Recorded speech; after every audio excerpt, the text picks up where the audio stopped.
Timmy gets paid. I'm Ross Levitan alongside Brandon Piller reacting to the news that Tim Stützle has signed an 8-year extension for a total of $66.8 million. That's an annual average of 8.35. It doesn't kick in until next season, but as of now, he will be the highest paid player on the Ottawa Senators. Bill's your immediate reaction when you saw this contract. I am absolutely fired up, Ross. I mean, what an incredible day. And Pierre Dorion, summer may be over, school's in session, but hot Pierre summer is not over as he continues his hot streak with another great signing. The Sens core is locked up. This is going to be a wagon for a long time. And now Tim Stutzle is added to that long-term extension. And the Senators, the Sens fans, Tim Stutzle, Pierre Dorion, everyone involved has got to be absolutely ecstatic about this extension. Oh my God.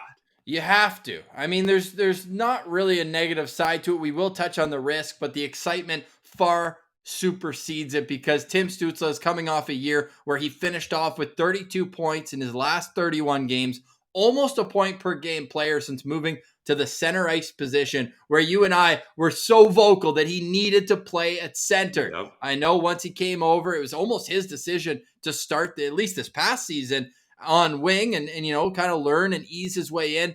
But that easing period is over. He's here. He's arrived. And now his wingers have arrived with him. The way I see it is better to sign him coming off a season when he's playing with Alex Formenton, Adam Gaudette, Connor Brown, and a host of other bottom six type players than after he has a chance to pop off with two almost equally talented players in Alex DeBrincat and Claude Giroux.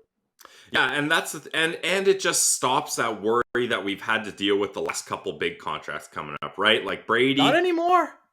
Yeah, Brady, that happened. Norris, it looked like it was going to happen. It looked like it was going to lead into the summer, but Pierre got it done quickly. Now with Tim Stutzle, he's on the final year of his entry-level contract, and there is no stress, no worries that he's going to be here for a long time. And you know what? I like this move for obvious reasons. We love Timmy. As you see, I've got Tim Stutzle jersey back in the case as it is appropriate. He's going to be here for a while. I don't mind showing it off. But I like this deal because what teams are doing now is they're saying, look, we've invested a lot of draft capital into some of these players, or other teams, it's trade capital, what have you. And we cannot afford that stress of having them walk away. We need to lock them up. This is a guy we're willing to bet on. We know Tim Stutzle. We know what he means to this core. We know that he fits in with the progression of where this core is going to grow. He's a second-line center now that could very easily be this team's first-line center in the future. And having him come in at just a hair over Brady Tkachuk's contract is perfect. Like having him, Brady, and Norris all in that $8 million range for the foreseeable future, that's a massive win in a salary cap era. It's massive. And you talk about the fit on this team. And we've seen it in years past where it just seemed like they were just throwing guys together out on the ice. But ever since Brady Tkachuk came in, all of a sudden there's this camaraderie around the team that guys want to be here. And now, not only will the rink, and when it does get finalized, have to do with bringing in free agents, but now other players around the league are looking at this Ottawa core and saying, I'm not going to go sign there, play 1 year, and then everyone's going to leave and I'm going to be kind of alone on an island once again. All these guys are locked up. We're going to pull up right now the Ottawa Senators cap-friendly page. Can you remember a time where there were one, let alone four arrows where you have to go past the year 2028, Pilsy, for all these guys? It is truly remarkable when it comes to what the Senators have done in constructing. There's not more than two bad contracts there, and we know they're doing their best to move one of them in number 22. But other than that, there's a lot of hope, not only for this upcoming season, but this seems like it could be sustainable over the next decade plus. Yeah, I mean, you're not the Toronto Maple Leafs that have three players tied up at $11 million each. You've got three players at around $8 million, and they're going to grow together. And yeah, and as far as bad contracts goes, the Sens' bad contract is only a 2-year deal. So it's not even, it seems awful with Zaitsev, but it's not even that catastrophic when you start looking at the cap implications here. And Hopefully, the idea is that the cap will continue to go up, not down, as the NHL just becomes a bigger and bigger league. So that's going to help in the future. And I don't know, Ross, I'm not even concerned about free agents anymore. Like the whole story or kind of stain on the Senators about not getting free agents. Who cares about the free agents when you're drafting and developing and signing these young guys at long-term extensions at what I would say are all reasonable extensions? Most Sens fans would agree. So that's not even a factor anymore. Like, the homegrown talent that is going to make this core a success is here. They're ready and they're locked up.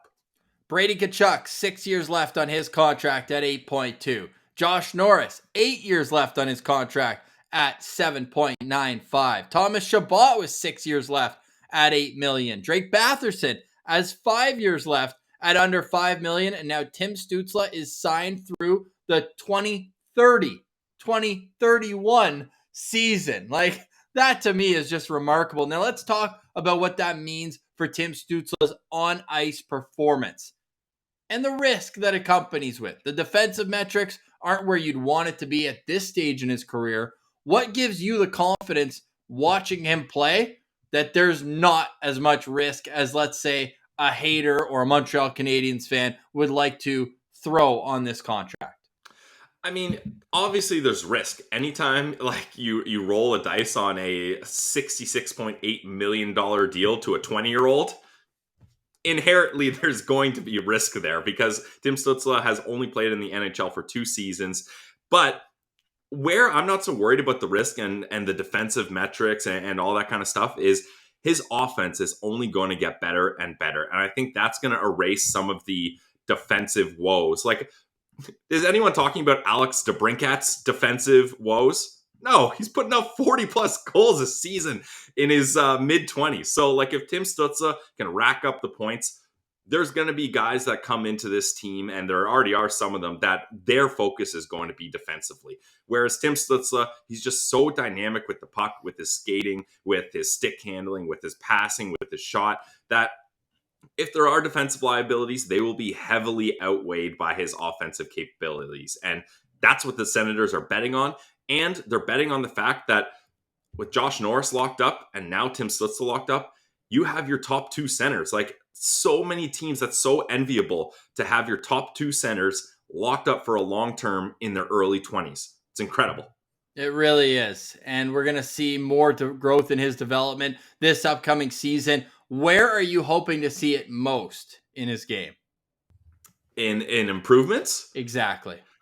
Probably the face-off dot. I mean, bringing Claude Giroux in is definitely a big part of that, because if you're going to be playing the heavy minutes in the high-leverage situations that Tim Stutzle will be in going forward in his career, you got to be able to win those draws. You got to be able to be confident enough to get that puck, to get possession, and to start on attack in the offensive zone, or be able to get that puck and clear it in a really intense defensive zone spot. So I think where I'm going to be looking the most, because like I said, the defensive stuff, obviously you want to improve, but that's not why he signed Timmy to an 8-year, $66.8 million deal, so that he can keep pucks out of the net. It's to put pucks in the net, in the opponent's net, that is. So I think working on the faceoffs, if you're going to be a dominant top 2 centermen in this league, you need to bump those numbers up.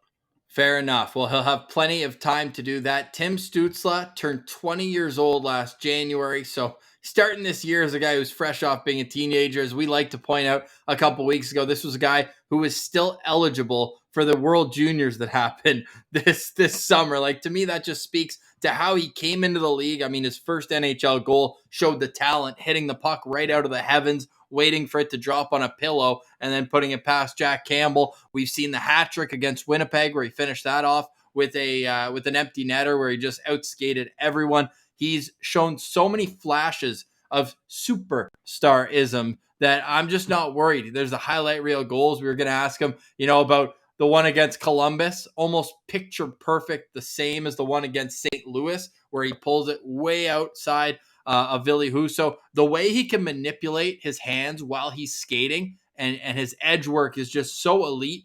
This is a toolbox that, with the right coaching and continued development, this could be a steal if the cap continues to go up. because he's already at a point in his career where, what did we say going into the draft, Pillsy?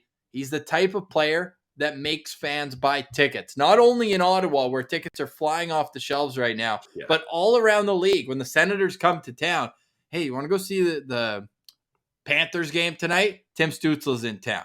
Maybe a bad example. The St. Louis Blues, Missouri, good hockey state. No, we gotta go see Tim. We gotta go see Tim Stützle. Detroit. Yeah, I know we got Raymond, but this Tim Stützle guy, we should go see him. He really will make a difference at the box office. Plus, he's just a super dude, as you can see, pulling up with the bike helmet and shades. Keep that bucket on. That head's worth a lot of money now, Bills. Yeah, no kidding. And where I see less risks to Ross is, what did Tim Stützle do this summer? He really got disciplined. He focused on his physical training. He showed that, hey, I'm not just going to cruise into the NHL on my talent alone. I'm willing to put the work in to become a better player, to become a part of this team's core, to become an $8+ million player. And he's still in his entry-level contract. Like, imagine what he's going to do continuing to build on that. It's going to be incredible. And yeah, the guys love him. I think he has the perfect type of attitude. He's very humble, but at the same time, he has goals. He knows what he's after. He didn't come to the Ottawa Senators to be like, oh, I'll just hang out in a rebuilding city for a while. No, he came in as a 3rd overall pick. And with Brady, with Drake, with Josh, they all now can see the potential they have, and they're serious. They're getting down to business. And talking about business, that's some big dollars for Timmy Stützle, and he's going to have a lot of business to do with that money. Woof. Yes, and with that comes expectations. We know that this is still the final year of his contract, and then this is a live look into the future. These two, Brady Tkachuk handing the reins to Timmy as the highest paid player on the Ottawa Senators, albeit not by much, but Timmy certainly earns this with the draft pedigree of being a 3rd overall pick, with the ability to improve as he's shown game after game, month after month. It just feels like an ever-improving situation, and this is a bet on potential. It's a bet on upside, and it's also a bet that the numbers are going to explode before that contract even kicks in, with the opportunity to play with Alex DeBrincat and Claude Giroux this upcoming season. If you needed another reason to be excited, Sens fans, this is just the cherry on top. And now you're looking at this upcoming offseason, not to get too far ahead of ourselves, but the only real big fish now is Alex DeBrincat. Sure, it'd be great to sign Artem Zub as well. I just don't think he's going to break the bank the same way that Alex DeBrincat and Tim Stützle would have. So to get one out of the way is so important from an organizational standpoint. And Pilsy, how great is it that Timmy wanted to get this done ASAP? Shows how much he appreciates what has been a pretty open-armed embrace with the city of Ottawa and Sens fans over the past 2 years. And that relationship is just going to grow and grow. I still think we're going to see a lot of Shabbat jerseys, especially, the Francophone community of Sens fans love Shabby, as do we. But there's going to be more and more Tim Stützle jerseys. You know who's looking like a genius right now? The listener who got superstar with the umlaut on his Timmy jersey right after the draft. That was all time, and that's starting to age pretty well here, just like I think this contract will.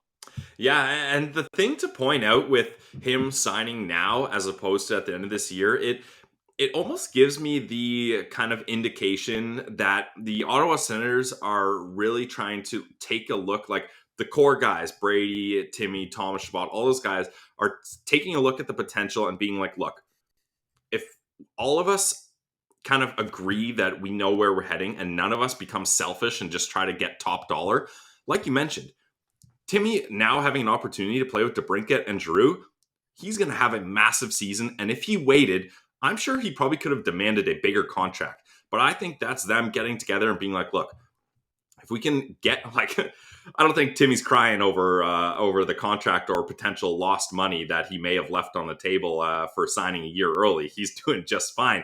But if we can all take a little bit less than maybe free agent market value or whatever would allow us, we can build a contending team and we can really start something special here in Ottawa. And it makes me think that Timmy's buying into that. And he's saying, look, this doesn't have to be about me. I'm going to make a team decision here. I'm going to put everyone at ease. I'm going to allow the management to continue to build based on a good contract. I think this is a good contract that in years after the third year, this could really look like a steal. Amazing. Last thing we're going to put here, and again, we'll talk more about this on Friday's show with the Sens GM, Pierre Dorion, who will join us. Pilsy, I put this out on Saturday after listening to Elliot Friedman and Jeff Merrick interview Stützle, and he said that he wanted to get a deal done. So I said, if the Sens were to offer Stützle 8 years at $8.5 million, what do? Does Timmy say no? Is it too much too soon? Or is it a fair deal? Now, what are the chances that Dorion saw this and was like, hey, that's actually a good idea. Why don't we try to push it down a little bit? They probably used this tweet in the contract negotiations, Ross. Yes. See, it's fair. Ben Hankinson, Timmy's agents, just like, look, like 2,700 people think that it's, a lot of them think it's fair. Over 1,500, not a math guy, but looks pretty good, I'd say, for all sides involved. Just funny timing there as we put up that poll just this past weekend on Sens Central. That's where you can follow us for up-to-the-minute news, stats, analysis, and please subscribe to the Locked On Senators podcast on YouTube. Pilsy and I are going to have to put our heads together here and see, does this contract change tier 1 of our organizational value rankings that comes out tomorrow? But for today, we say goodbye. Soak this one in, Sens fans. Pilsy, you got a little German for the people on the way out? Auf Wiedersehen. All right, for Brandon Piller, I'm Ross Levitan. We'll chat tomorrow on the Locked On Senators podcast. We're a part of the Locked On Podcast Network. It's your team every day.